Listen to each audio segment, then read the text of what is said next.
공정한 시각, 따뜻한 관찰. YTN 해직 기자 노종면의 뉴스바. 이제는 초대석으로 함께합니다.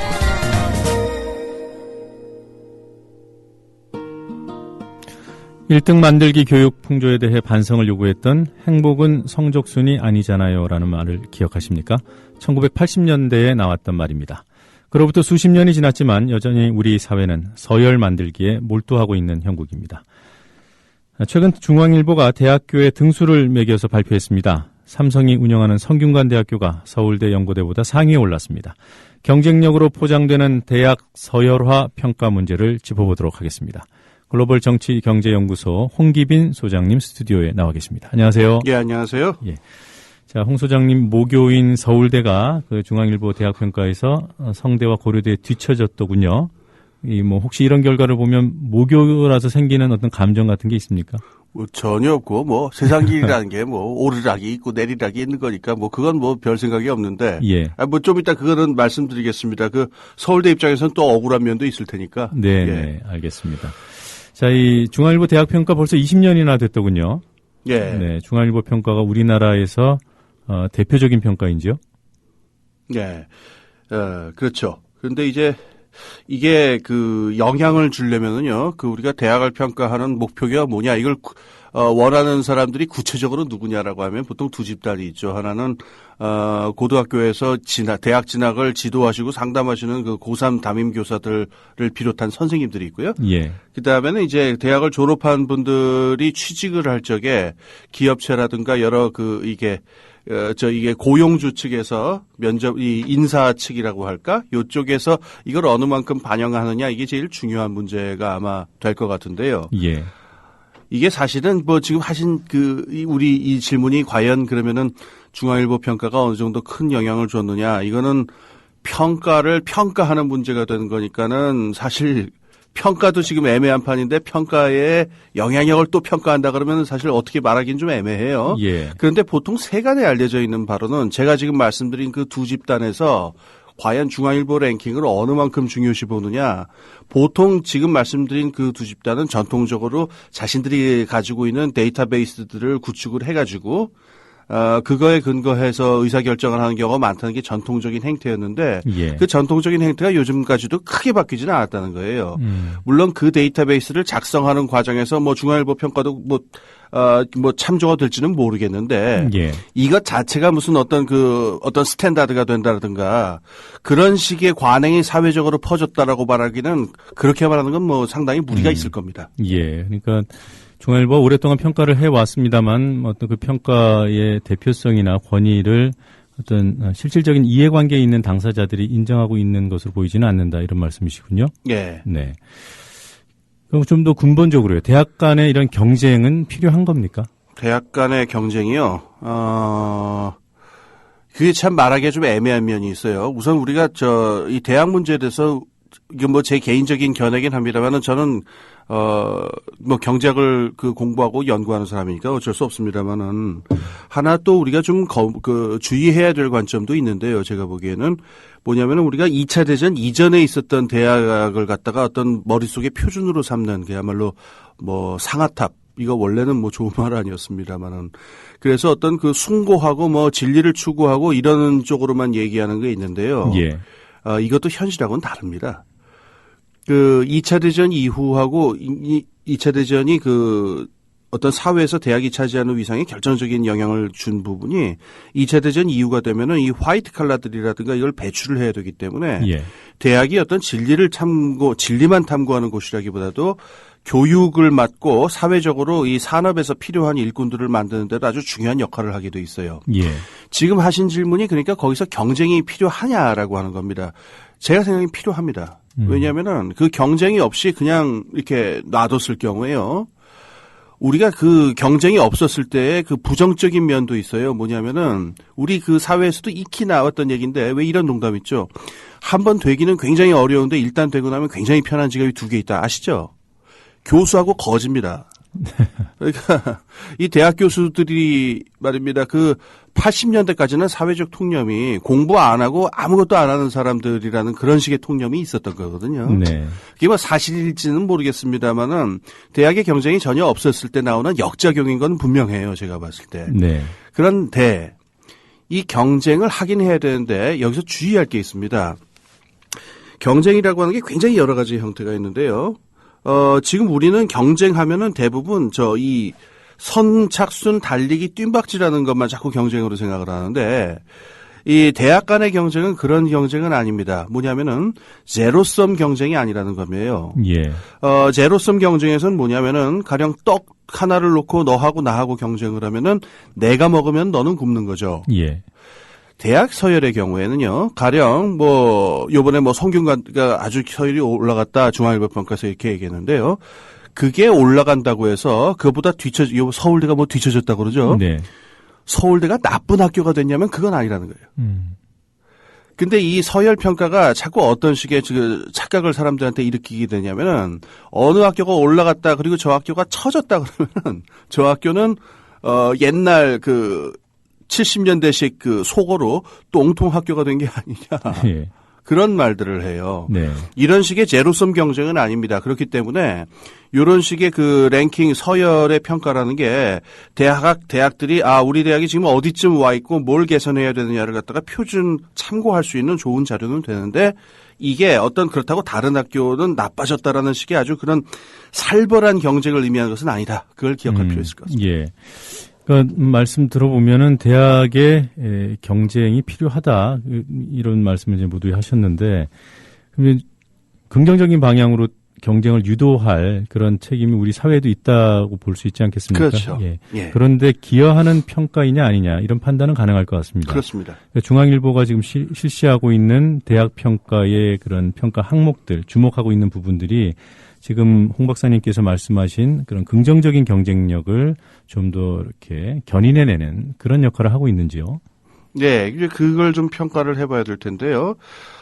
저는 좀 당혹스러운 면이 있어요. 뭐냐면은 우리가 보통 이 대학을 평가할 적에 뭘 그러면은 그 내용이 네. 어떤 항목들을 가지고서 랭킹을 매기느냐 그게 문제가 될 텐데요. 지금 중앙일보에서 평가를 할 적에 내놓은 기준이 4가지가 있네요.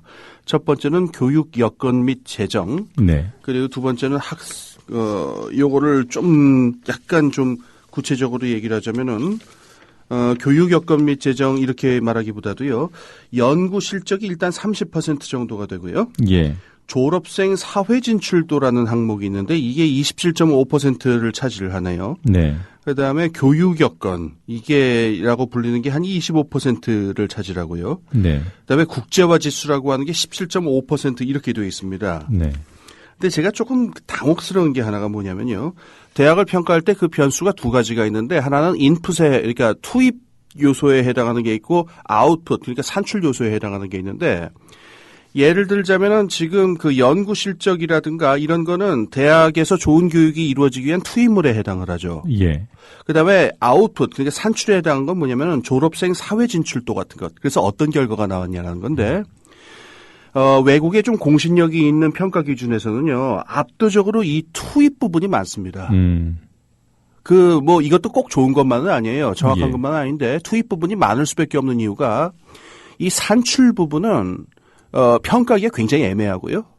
그리고 산출 부분을 평가해서 이거를 원인으로 넣는 거는 순환론적인 논리를 알 수가 있기 때문에 좀 배제하는 경향이 많습니다. 그래서 제가 지금은 중지됐는데 2008년까지 제일 유명하던 평가는 외국의 The Times Higher Education이라고 하는 잡지가 있어요. 예. 타임스 고등교육이라는 잡지하고 QS World University Rankings라고 하는 전문 조사기관. 예. 여기서 하던 게 제일 공신력이 있는데 여기에 구성 요소를 한번 보겠습니다. 일단 학술지에 어느 만큼 교수들이 글을 발표했냐가 제일 중요합니다. 이게 40%를 차지하고요. 그 다음에 이 졸업생들의 고용주들이 그 학교를 어떻게 평가하느냐도 있는데 요게 이제 아웃풋에 해당하죠. 요건 10%밖에 되질 않습니다. 그 다음에 되는 요소가 국제 학생, 국제적으로 온 교수들에 대한 평가인데 요게 합쳐서 10%고요. 그다음에 교수들하고 학생들이 서로를 평가한 것이 한 20%를 차지하고 해요. 그다음에 어느 만큼 그 나라 그 학교 교수들이 전체 학계에서 그 인정되고 있느냐. 이게 또 한 20% 되고 있네요. 다시 말해서 그런데 여기에 비해서 지금 중앙일보의 이 기준을 보게 되면은 제가 조금 뭐랄까요. 좀 의아스러운 것은 졸업생 사회 진출도라고 하는 게 27.5%를 차지하고 있어요. 예. 굉장히 높습니다. 그 연구 실적과 거의 비슷하네요. 그렇습니다. 거의 똑같죠. 그런데 이걸 어떻게 평가할 거냐라고 하는 굉장히 애매한 문제가 있는데요. 미국에서도 이게 문제가 된 적이 있어요. 왜냐하면 이거를 평가를 하면은 미국의 경우에는 보통 했던 방법이 아까 말씀드린 대로 그 고용주들한테 물어보든가 아니면 고등학교 진학 상담하는 교사들한테 이 학교의 평판에 대해서 설문조사라는 방법을 취했는데 예. 어느 만큼 아느냐라는 거예요. 이 고등학교 진학 상담하는 분들이나 그 고용주 분들이 그 표피적인 인상 이외에 그 학교의 실제 내용이라든가 뭘 가르치는가에 대해서 사실 알 수 있는 방법이라는 게 별로 없거든요. 예. 그래서 외국에서는 이게 문제가 되고 그러는데 지금 여기서는 졸업생 사회 진출도가 27.5% 굉장히 높고 그다음에 이 교육 여건이라고 하는 말도 참 애매한데요. 아까 보니까는 교육 여건이라고 하는 게 그 학교의 재정, 돈이 얼마나 있느냐 같은 것들을 이렇게 물어보는데 예. 이게 참 애매합니다. 왜냐하면 얼마 전에 사회적으로 문제를 했습니다만은 돈이 많으면 뭐합니까? 그 돈으로 펀드 투자 굴리면은 그건 교육에 아무런 소용이 안 되고 학생들 등록금 걷어가지고 그걸로 교직원 퇴직하신 분들 연금 주는데 쓰고 있다. 예. 이것도 도움이 되질 않아요. 그래서 결국은 이 중앙일보에서 하는 평가를 보게 되면은 인풋이다라고 말할 수 있는 건 한 30%에서 50%밖에 되질 않고 교육 여건도 이게 애매하죠. 이 외국에서 하고 있는 그 평가 기준하고는 상당히 좀 다른 느낌입니다. 네. 예. 지금 이런 재정이 좀 튼튼하고 이게 학교에 나쁜 것은 아니겠습니다만 이런 부분들이 강조되고 또 사회 진출도 취업률 이런 것들이 비중 있게 평가되는 것이 혹시 이번 중앙일보 평가에서 좀 눈여겨볼 만한 이른바 재벌 대학들의 순위 상승 이것의 어떤 토대가 된 것이라고 볼 수 있겠습니까? 글쎄요. 그거 지금 말씀하신 거를 입증을 하려면은 지난 한 4년간, 지난 한 10년간의 우리나라 대학들의 어떤 그 재정 구조의 변화 같은 추세를 자세히 봐야 되기 때문에 예. 간단히 말할 수 있는 문제는 아닙니다. 근데 이제 어떤 적이 있을 수 있냐면은 지금 대학을 제가 알고 있는 바로 지금 아까 말씀드린 이 타임스 하이어 에듀케이션 여기 기준이 있고요. 네. 그것 말고 지금 다른 기준이 몇 개 더 있는데 학교의 재정 조건을 갖다가 그 학교 평가에 넣는 경우를 제가 알지는 못해요. 제가 과문해서 그런지도 모르겠는데, 이게 어떻게 그러면은 교육의 질, 연구의 질하고 이게 어떻게 연관이 되는가. 그 학교에 돈이 많다라고 하는 것이. 예. 그야말로 재테크를 하기 위해서 돈이 많을 수도 있는데, 그거에 대해서는 따로 이야기를 할 필요가 있죠. 그거 없이 이걸 가지고 지표를 얘기를 한다. 이건 좀 당혹스럽습니다. 네. 그 대학 재단의 재정이 어떤 연구 실적을 강화하는 방향으로 투입된다 하더라도 굳이 재정을 따로 평가를 할 필요가 없겠네요. 연구 실적으로 드러나는 것이 그렇죠. 되니까. 예, 맞습니다. 예. 자, 이 어떤 평가 방식이라든가 잣대의 문제도 있겠습니다만 왜 굳이 언론사가 이런 평가를 해야 되는지에 대한 의문이 있을 것 같아요. 박사님께서는 어떻게 보십니까?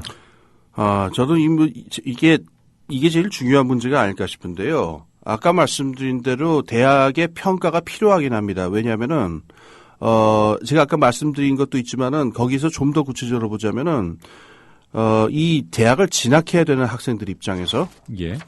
또 어느 대학하고 파트너로 삼아서 산학 협력을 할 것인가 이런 걸 선택해야 되는 기업들 입장에서 예. 정보가 전혀 없는 상황이 되면 대학을 옥석을 가릴 수가 없잖아요. 네. 그리고 이 평가 랭킹을 따지지 않는다 하더라도 세간의 대학의 서열 평가가 또 없는 게 아니잖아요. 예. 그러니까 사실상 이 서열 평가가 반드시 필요하긴 한데요. 지금 말씀드린 이유에서라면 이건 공신력이 있어야 되겠죠. 가장 이상적인 거는 공공기관에서 하는 게 제일 좋습니다. 예. 공공기관에서 누구나 납득할 수 있는 기준들을 명확하게 내걸고 또 그 기준들이 중장기적인 대학의 발전하고 맞아떨어질 수 있는 기준들을 내세워서 그것으로서 그 말씀드린 학부형이라든가 이런 분들께 정보를 제공하는 게 제일 맞는데 이걸 지금 언론사가 한단 말입니다. 지금 그리고 언론사가 뭐 할 수도 있습니다만은 그때 언론사는 되도록이면은 좀 고등교육하고 관련이 있으면 좋죠. 이 타임스 하이어 에듀케이션이라고 하는데도 그 고등교육 관련된 언론 매체라고 할 수 있는데. 그런데 지금 이게 중앙일보라든가 그다음에 일반적인 그런 종합일간지 같은 데서 이거를 평가하고 들어오게 될 경우에 이 동기가 뭐고 과연 이게 어느 만큼 공신력을 가질 수 있느냐 그건 쟁점이 안 될 수가 없습니다. 예. 중앙일보 말고 또 있어요? 지금 들리기로는 조선일보가 그 2008년부터 아시아 범위로 대학 평가를 시작했다는 얘기가 있고 네. 경향신문도 지금 그 장기적인 어떤 대학의 그 지속 가능 지수라고 아마 그분들은 그러시던데 네. 이런 평가를 하다고 시작한 걸로 알고 있습니다. 네. 그러니까 언론사가 문제가 되는 것이 뭐 굳이 그러니까 반드시 공공 영역에서만 평가를 해야 되는 것은 아니지만 최소한 이해관계는 없어야 된다. 예. 그러니까 전문성이 있으면 더 좋겠지만 최소한 이해관계는 없어야 된다. 이런 의미 아닐까요? 그렇습니다. 네. 그 지금 말씀하신 거에 뭐 직결된 문제가 사실은 광고라든가 여러 가지 부대 사업 문제가 있는데요. 예. 우리가 지금 21세기 현대 산업사회에서 대학이 차지하는 위치에 대해서 환상을 갖지 말아야 하는데 그 19세기식 상아탑이 아닙니다. 네. 지금 대학이라고 하는 건 어마어마한 돈이 오가고 있고요. 그리고 또 어마어마한 인력들이 모이고 또 어마어마하게 높은 차원의 아주 영향이 큰 정보와 지식들이 생산되고 응집되는 곳이란 말이에요. 예. 그러니까 여기에 대해서 평가를 한다든가 이렇게 줄을 세울 수 있는 정도의 권력이라고 한다면 대단한 권력이 되는 거고 이 권력에는 많은 부대 사업들이 따라오게 되어 있습니다.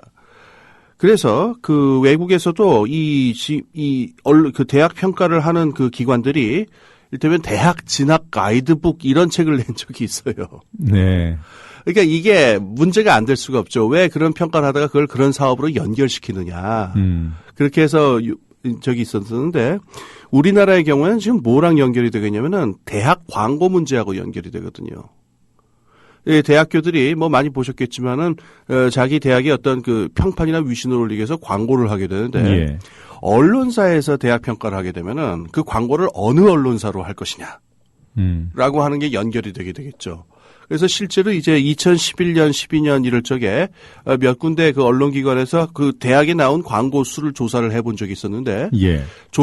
지금 중앙일보가 한 20년간 이걸 해왔다고 했잖아요. 예.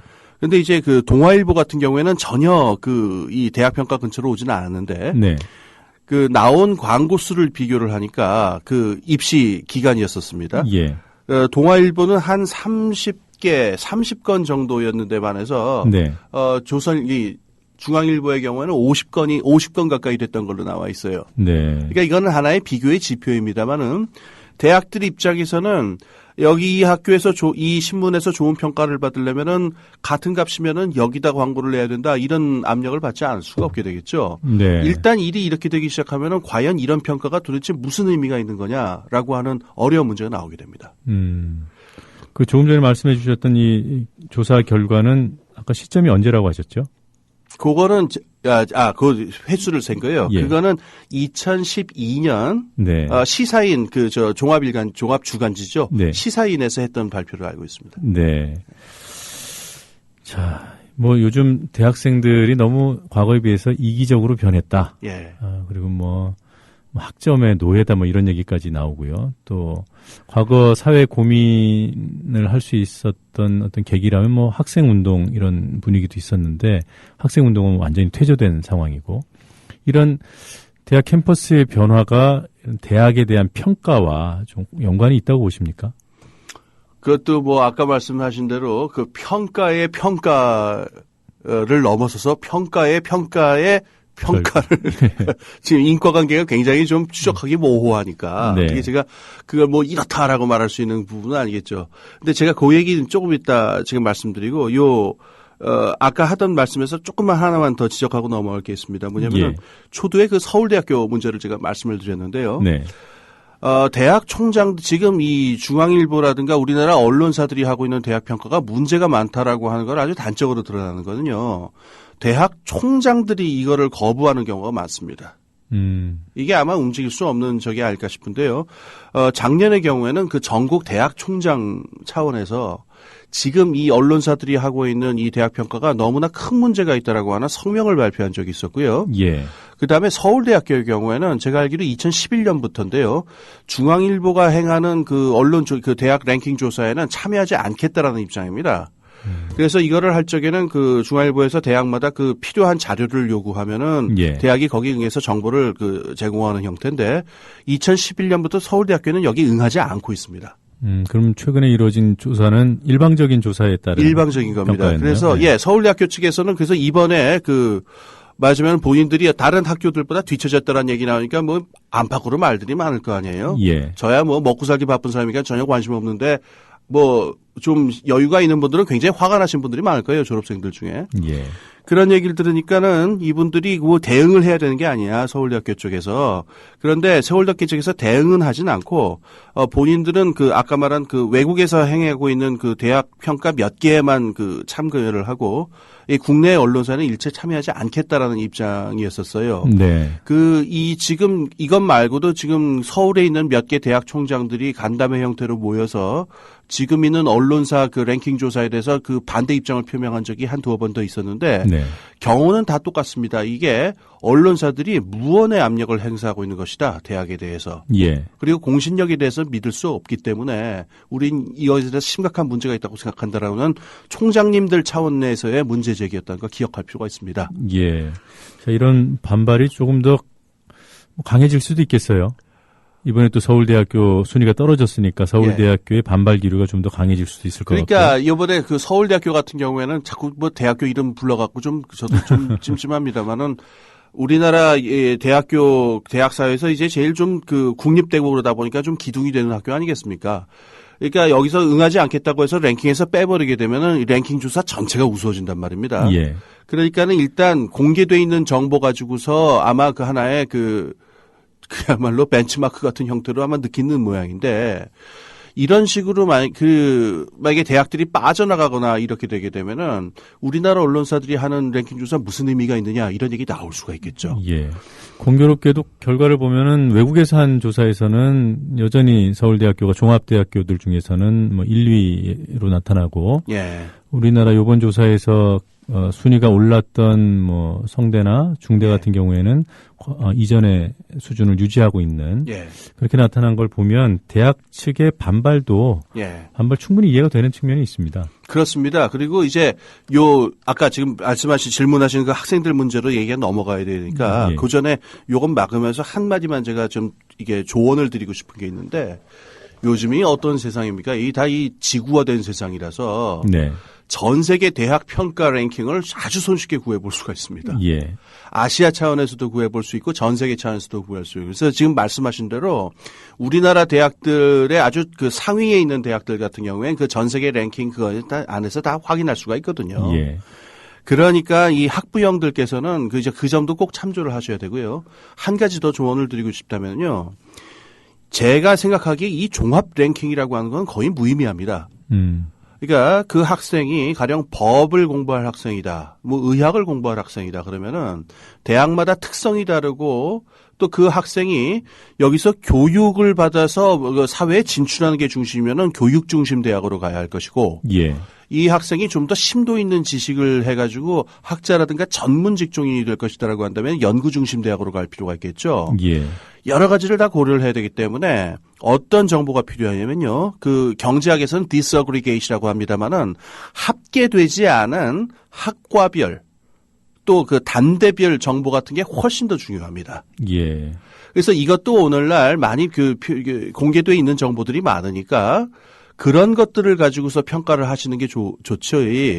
이렇게 다 합쳐놓고 랭킹 몇이다라고 하는 건요. 정말 너무 정보가 없을 때 그냥 어쩔 수 없이 하는 그런 정도에 불과하니까 이 종합 랭킹에 너무 의존하지 마십시오. 이를테면 이게 뭐랑 비슷하냐면은 100점짜리 신랑감이다라는 말이랑 비슷하거든요. 세상에 그런 게 어디 있습니까? 예. 네, 청취자 여러분들 참고하시기 바랍니다. 자, 아까 질문으로 돌아가서 이런 대학 평가와 캠퍼스 문화의 변화 상관관계가 있는지요? 예. 아까 말씀드린 대로 인과관계까지는 제가 모르겠는데 예. 굉장히 주목할 만한 현상이 하나 나타난 게 있어요. 뭐냐면은 이거 오래됐죠? 한 5, 6년 전부터 그 인터넷상에서 해당 학교 학생들끼리 랭킹을 놓고 갑론을박하고 치고받고 하는 그 논쟁하는 거 우리 볼 수 있죠. 예. 그러니까 제가 뭐 대학 이름 거명할 수는 없습니다만 왜 세간의 대학 랭킹하고 그 발표된 랭킹하고 좀 애매하게 충돌되는 지점에 있는 대학교 학생들 같은 경우에는 좀 거의 눈에 쌍심지를 돋우다시피 하면서 서로 막 치고받는 경우 볼 수 있습니다. 예. 근데 저는 이 행태를 어떻게 생각하냐면요. 아까 지금 이 대학 학생 운동이 퇴조하고 개인주의가 된 게 아니냐 이렇게 말씀하셨는데 저는 이거 개인주의보다 훨씬 더 퇴행한 거라고 생각해요. 제가 보기 이거는 그 옛날에 부족사회 단계로 퇴행한 겁니다. 네. 개인주의라고 한다면 말이에요. 내가 어느 대학을 나왔든 간에 자기 자신에게 자신이 있고 자기 자신의 능력과 지식을 반점으로 자기를 척도로 세상을 판단하는 게 개인주의 아니겠습니까? 예. 그런데 대학 랭킹이 자기 출신 대학 랭킹이 올라가면은 자기가 있어 보이는 건 아니잖아요. 그런데 그렇게 생각을 하고 그 랭킹에 목숨을 걸고 이렇게 얘기를 하게 된다면은 이건 보수화의 정도가 굉장히 심해가지고 사실은 제가 보기에는 사회적 지능이 퇴행한 것에 가깝다고 저는 생각이 돼요. 그래서 안타까운 일인데 어쨌든 이게 현실적으로 벌어지고 있는 건 맞단 말이에요. 근데 다른 도리가 없습니다. 이게 세상 어느 부분이든 간에 막 이렇게 등수, 숫자를 내세워가지고 쭉 줄을 세우다 보면은 줄 서는 사람들끼리 그 초등학생을 방불케 하는 아주 유치한 싸움을 하게 되는 건 필연적인 거니까. 예. 학생들이 더 넓은 문제, 더 큰 문제들을 고민해야 될 나이에 지금 이런 초등학생스러운 이런 문제를 가지고 싸우게 되면은 이게 역작용을 낳는다. 그건 뭐 부인할 수 없는 일이겠죠. 예. 자, 홍기민 소장님 나오신 김에 다른 경제 현안들 몇 가지 여쭤보겠습니다.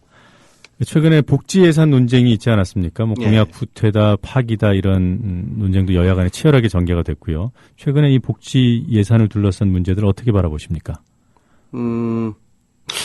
굉장히 저는 좀 어둡게 바라보고 있는데요. 이건 뭐 그 집권 여당만의 문제가 아니고 예. 그 지금 그 야당도 마찬가지인데 제가 그러니까 그 전부터 이제 정치학자들은 우리나라 야당 여당이 사실 그 뿌리가 둘 다 양쪽 다 보수 정당으로서 동일하다 이런 지적들 해왔는데요. 예. 요번만큼 그 말을 절감한 적이 저 없었던 것 같아요. 어떤 거냐면은 지금 우리가 지금 복지로 전환을 하는 게 몇 개, 한두 개의 정책을 한다고 되는 그런 문제가 아닙니다. 예. 저희 그 한국 자본주의가 60년대부터 이제 고도성장을 시작해 오는데 고도성장을 하게 되면 반드시 사회의 충격과 그 어떤 갈등이 심해지게 되기 때문에 사회정책도 이게 같이 발전을 해야 되는데요. 우리나라 그게 굉장히 오랫동안 미루어져 왔잖아요. 예. 그래서 복지정책을 하는 건 굉장히 구조적이고 어떤 체계적인 개혁을 필요로 하는데 이 복지 자체의 개혁도 그렇고 또 복지의 개혁을 가능케 하려면 반드시 따라오는 게 이 조세제 정책의 변화입니다. 이 돈이 없으면 그 장기적인 복지는 안 되니까요. 근데 이 두 문제를 제가 말씀만 드린 대로 하려면은 굉장히 장기적이면서도 종합적인 포괄적 계획이 있어야 되는데 지금 집권 여당이든 아니면 야당이든 간에 그런 장기적이고 종합적인 계획을 가지고 그것에 입각해서 어떤 복지에 대한 이야기, 조세 재정의 개혁에 대한 이야기를 하는 정당은 없다라고 하는 그런 느낌을 제가 받아요. 예. 다시 말해서 어느 정당이든 간에 체계적인 복지 국가로의 전환을 고민하는 정당은 현 시점까지는 없다. 이런 자꾸 느낌이 드니까 굉장히 좀 절망적입니다. 네. 기대가 우리 너무 크면 얘기할 게 좀 부족해져서 기대를 좀 낮추고 예를 들어서 뭐 부자 감세 철회 이런 주장이 있잖아요. 그것이 지금 말씀하시는 이제 복지국가로 가는데 도움이 되겠습니까? 그 당연히 도움이 되죠. 그리고 죄송합니다. 이 부자 감세 문제를 우리가 얘기를 하려면은 그 부자 감세가 왜 정당화됐는가에 대한 얘기부터 이제 해야 되거든요. 예. 그 잘 아시겠지만은 그 영어로 왜 트리클 다운, 우리말로 낙수 효과라고 하죠. 경제를 살리려면은 고소득층의 그 세금 소득세를 감면해 줘야 된다라고 하는 논리입니다. 그 세금이 세면은 그 돈이 많은 분들이 돈을 번다 하더라도 그게 세금으로 다 나가니까 그 돈을 벌고자 하는 의욕도 감퇴될 뿐만 아니라 투자할 돈도 없어진다는 거예요. 그러니까 부자들이 더 많이 투자를 해서 경제를 살아갈 수 있도록 세금을 깎아줘야 된다는 논리인데요. 이걸 이제 낙수 효과라고 하잖아요. 이게 다 좋습니다. 이게 다 탄탄한 논리인데 제일 중요한 문제는 현실적으로 그런 효과가 존재하냐는 겁니다. 다시 말해서 세금을 깎아주면은 정말로 경제가 살아난 적이 있느냐. 그런 식의 인과가 현실로 존재하냐는 건데 그게 실제로 존재한다는 소식은 나온 적이 없습니다. 네. 그리고 재작년에 그 미국 의회에서 60년 동안 미국의 그 GDP 성장률하고 미국의 그 최고소득세하고의 그 인과관계를 갖다가 그 통계적으로 조사한 적이 있어요. 이거는 그 사실 제가 말은 쉽습니다만은 실질적으로는 굉장히 기술적으로 까다로운 부분인데 미국 의회에서 제일 조사를 잘 풍부하게 한 셈이겠죠. 상관관계는 없다고 나온 겁니다. 예. 그러면은 지금 사람들이 흔히 말하는 부자 감세를 한다고 해서 경제가 살아나는 게 아니다라고 한다면은 부자 감세는 어떤 효과만 나느냐? 소득 분배를 불평등 쪽으로 왜곡하는 효과만 갖게 됩니다. 그래서 그 부자 감세의 어떤 그 경제학적인 근거가 지금 근본적으로 의문에 처하게 된 만큼 그리고 복지를 하려다 보면 세원이 필요한 건 너무 당연하잖아요. 예. 부자 감세라는 기준은 당연히 근본적으로 생각해 볼 재검토해야 될 필요가 있는 거죠. 네. 뭐 단기적으로 부자 감세를 철회하면 예. 재정 문제가 해결되겠습니까? 아닙니다. 그것만 가지고는 부족합니다. 제가 지금 말씀드린 대로 제가 그래서 보수 야당을 아까 제가 그 싸잡아서 그 우리나라 야당을 싸잡아서 제가 아까 이렇게 막 비판을 했습니다만은 예. 제일 답답한 지점은 저겁니다. 그 세금 폭탄이라는 말을 썼어요. 우리나라 예. 민주당이. 그건 정말 복지를 고민하는 정당이라면 쓰면 안 되는 말인데. 예. 부자들이 세금을 더 지금 부자 감세의 기조를 바꾸는 건 맞는데 우리나라 지금 세금 그 조세 부담률도 그렇고 조세 구조가 국민들의 많은 부분이 세금을 안 내게 돼 있어요. 그러니까 우리나라 이 봉급 소득자, 월급 소득자하고 자영업자들의 경우에는요. 반이나 3분의 1 정도는 세금을 한 푼도 내지 않고 있어요. 그러니까 중산층 이상의 그 조세 부담층이 지금 집중이 돼 있는데 이거는 도저히 계속 유지될 수 있는 구조가 아니라서 예. 부자 증세도 이루어져야 합니다만은 장기적으로는 보편 증세가 필요합니다. 그러니까 이 국민들 입장에서도 이 복지 혜택만 받을 것이 아니라 받을 만큼 자기들도 낼 준비를 하면서 더 많이 내고 많이 받자라는 주인의식을 가져야 되는데 이거를 갖다가 그 야당 쪽에서 세금 폭탄이다라는 식으로 중산층들이 그 세금을 더 낼 수 있다는 가능성에 대해서 열어놔야 되는데 이 얘기를 한다면 이건 굉장히 문제가 있는 거죠. 그러면서 뭐라고 했냐면은 부자 증세를 먼저 해야 보편 증세가 가능하다 이런 식으로 얘기를 했는데 제가 알기로 어느 나라도 그런 순서로 증세를 한 나라는 없어요. 선진국 중에. 물론 우리가 그 어떤 이 누진세의 그 원칙을 지켜야 되니까 부자들이 더 많이 돼야 되는 건 당연히 맞습니다만은 예. 세금 내는 것 자체에 대해서 그렇게 자꾸 이렇게 그 몸살이는 태도를 갖다가 그 정당이 가진다는 거는 이 복지국가의 전환에 제가 보기엔 도움이 되는 건 아닙니다. 적어도 지금 정치 환경에서 뭐 불과 몇 년 전부터 부자 감세가 이루어졌기 때문에 최소한 그 정도는 제자리로 찾아놓고 예. 그다음에 전반적인 증세를 논의해야 되는 거 아니냐 이런 인식들은 존재하지 않습니까? 그거는 그렇죠. 그건 존재하죠. 제가 근데 제 생각엔 그거는 동의할 수 있는 부분도 있고 없는 부분도 있는데요. 예. 동의할 수 없는 부분은 아까 말씀드린 대로 증세라는 게 그렇게 뭐부터 하고 나중에 하고 이런 식으로 되는 게 아니고 조세 재정 체계 전체를 갖다가 손볼 적에 큰 방향으로 갈 적에 함께 가는 거니까. 함께 간다. 예. 네. 그런 식으로 조건을 걸기 시작하면은 끝까지 아무 일도 벌어지지 않을 거예요. 예. 뭐 한꺼번에 계획을 세워서 같이 간다는 건 이해가 됩니다. 예, 예. 근데 예를 들어서 부자 감세 정책은 기존은 그대로 유지하면서 증세를 가게 되면 예. 그건 있을 수 없죠. 그건 있을 수 없죠. 예. 알겠습니다. 아무래도 그 조세에 대한 거부감 뭐 이런 것들은 전반적인 경제 환경에 대한 우리 국민들의 평가하고 맞물려 있을 것 같아요. 조세 저항 심리라는 것이. 예. 박근혜 정부가 출범하면서 경제 민주화 공약을 대대적으로 앞세웠고 그걸 하겠다고 수차례 약속을 했는데 또 일부에서는 뭐 거의 다 후퇴한 거 아니냐 이렇게 평가를 하기도 합니다. 예. 홍 박사님께서는 어떻게 평가하십니까? 그 굉장히 비판받아 마땅한 지점이죠. 이 공약에 대해서 집권한 지 1년도 안 돼가지고 공약에 대해서 근본적인 이런 큰 논쟁이 있다는 것 자체는 이게 그 비판받아 마땅한 점이라는 점은 의문의 여지는 없는데요. 예. 한 가지 우리가 좀 인식을 확대할 일이 있습니다. 우리가 지금 조세 저항의 근본에는 뭐가 있냐면은 우리나라 국가에 대한 불신이 있거든요. 예. 국가에 대한 불신은 그 박근혜 정부에서 생겨난 건 아닙니다. 이건 굉장히 역사가 오래됩니다. 뭐 어떤 분은 일제시대까지 뭐 가져가기도 하는데요. 이 국가에 대한 불신이 뭐랑 연결이 되면은 사회적 자본에서 사회적 신뢰하고 연결이 되거든요. 스웨덴 같은 나라에서는 모르는 사람을 만났을 적에 그 사람을 믿을 수 있습니까? 라고 물어보면은 60% 정도 되는 사람이 예라고 답을 해요.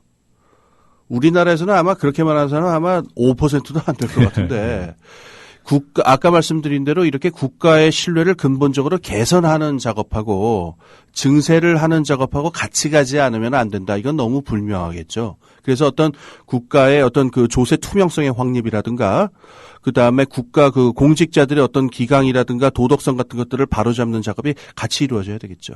예, 알겠습니다. 자, 제가 경제 전문가 모시면 꼭 여쭤보고 싶은 얘기가 하나 있었어요. 네. 창조 경제가 뭡니까?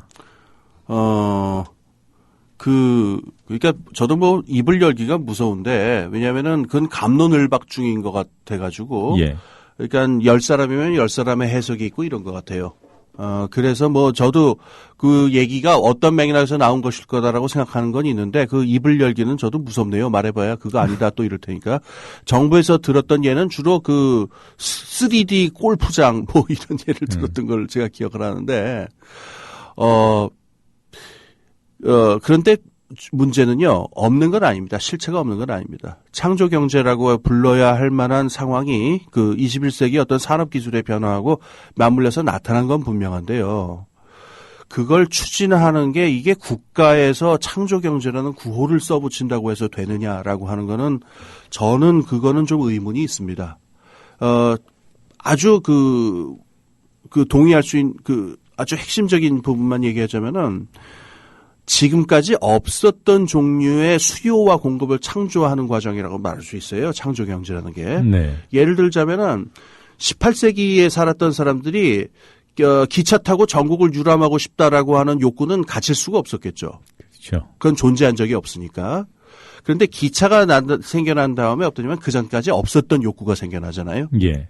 마찬가지로 이 21세기에도 그 전까지 없었던 욕구와 그다음에 공급의 영역을 새로이 개척해 나가는 게 창조 경제의 핵심이라고 할 수 있는데 그 이니셔티브는 철저하게 이제 민간이라든가 그다음에 어떤 그 아이디어가 있는 사람들이 저걸 해야 되는데요. 국가에서 창조 경제를 하자 이렇게 써붙이면 되느냐. 이명박 정부 때 왜 그 스티브 잡스 110만 명을 양성하겠다 뭐 이런 구호가 있은 적이 있었죠. 네. 그건 정말 국민들에게 이제 큰 웃음을 선사한 저거였는데 저는 그 창조 경제라고 하는 것도 이렇게 자꾸 이렇게 정부의 구호가 앞서가는 것보다는 이걸 하기 위해서는 사회 전체가 어떻게 더 탄력적이 돼야 되고 더 민주적이 될 필요가 있는가 이런 좀 더 그 장기적이고 구조적인 차원에서 고민이 진행됐으면 하는 바람입니다. 예, 알겠습니다. 자, 오늘 이런 시각에 스튜디오까지 나와주셔서 고맙고요. 또 한 가지는 질문이 다소 부족해도 빈 곳을 알차게 채워주신 그런 특별한 출연자였던 것 같습니다. 고맙습니다. 예, 감사합니다. 지금까지 홍기빈 글로벌 정치경제연구소장이었습니다.